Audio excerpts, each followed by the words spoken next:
এই যে দেখেন আকাশের অবস্থা কত ভয়াবহ, বৃষ্টি কেউ আটকাতে পারবে না। ও মাই গড, ও মাই গড, ওই ওই এদিকে সামনে দাঁড়া, দেখেন ও মাই গড, অস্থির গাইস। এই তুফান কেউ আটকাতে পারবে না, এটা আসবে আসবে।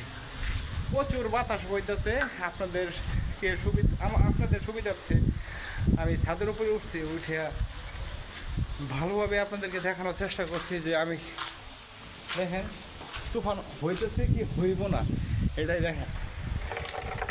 আমার হয়ে গেছে আকাশের অবস্থাটা দেখেন, দেখছেন কি একটা মনোরম ভয়াবহ।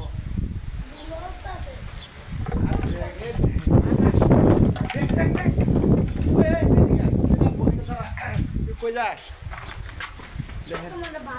মানে ঘূর্ণিঝড় হইতেছে, ঘূর্ণিঝড়। এখন আমরা থাকতাম না, এখন আমরা চলে যাবো, কেননা পরবর্তীতে আমরা বাসায় যেতে পারবো না। আর এটা হলো আমাদের মার্কেট। আমরা আসলাম বলাতে এটা এটা আজকে শুক্রবার, ফুটবল খেলার জন্য আসছিলাম। আশায় দেখি এত জোরে বাতাস বইতেছে, টাকা যাচ্ছে না। আমরা এখন চলে যাবো, চল চল চল, আমরা এখন চলে যাবো।